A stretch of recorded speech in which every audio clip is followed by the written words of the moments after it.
Welcome to our channel. Here we read Bible stories written for children and adults alike. The Pharaoh which would not let God's people, the Israelites, leave Egypt as God had instructed them to do. The Lord had sent plagues to compel Pharaoh to let them go. In today's lesson, God is sending the last plague and instructions of how the Israelites can keep from its awful consequences. Today's verse is John 1:12. Behold, the Lamb of God, which taketh away the sin of the world. Today's story is entitled When the Oldest Egyptian Boys Died, taken from Exodus 11-13. Now there was one plague left, the worst of them all. Pharaoh had broken all of his promises before, but this time he would simply have to let the people of Israel go. It must have made him very angry before to see how the plagues hurt his people but did not touch the Israelites. Moses went to the Israelites and told them there would be one plague more, and then they would be allowed to leave the land. Moses explained to the Israelites what would happen in the last plague and warned him they must do very carefully what they were told, or else the plague would hurt them too. He said to them, "Tonight, around about midnight, God will send an angel to every house in Egypt, and in every one of them the eldest son will die. But every Israelite family must prepare itself in a special way. The head of each family must select a lamb, a year old and perfect in every way, and then the lamb must be killed and some of its blood smeared on each of the doorposts and across the top of the door. Then the meat of the lamb must be roasted with bitter herbs, and you must eat it with bread made without yeast, unleavened bread. If any of the meat is left over, it must be burned in the fire. None must remain till the morning. When you eat it, you must not be sitting down.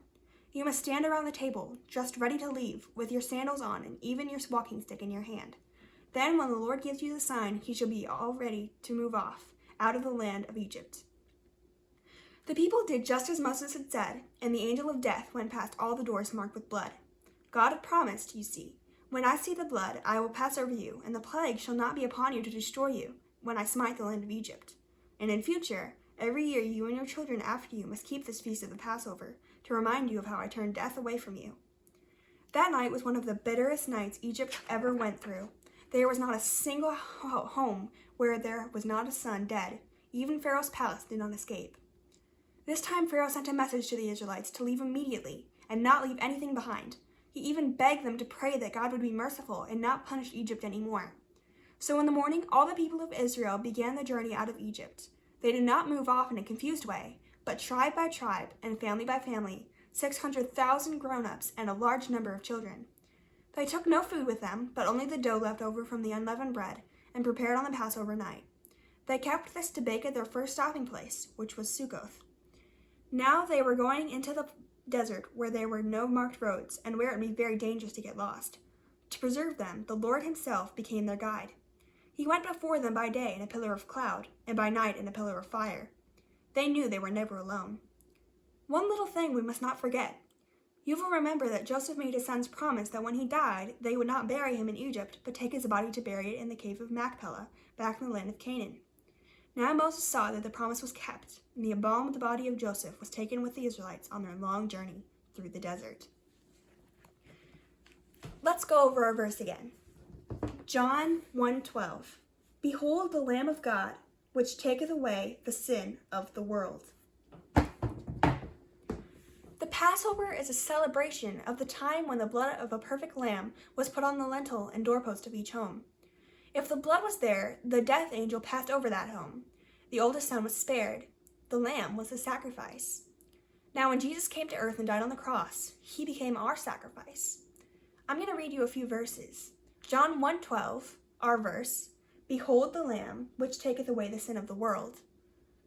Hebrews 9:22, "And almost all things are by the law purged with blood, and without shedding of blood is no remission." 1 Peter 1:9, "But with the precious blood of Christ, as of a lamb without blemish and without spot."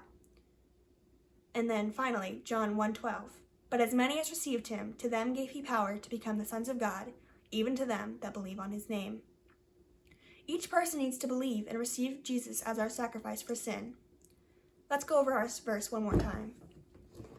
John 1:12, "Behold the Lamb of God, which taketh away the sin of the world." Thank you for joining us on our Bible reading journey. I hope you can join us next time as we continue our story entitled, God Protects and Feeds His People.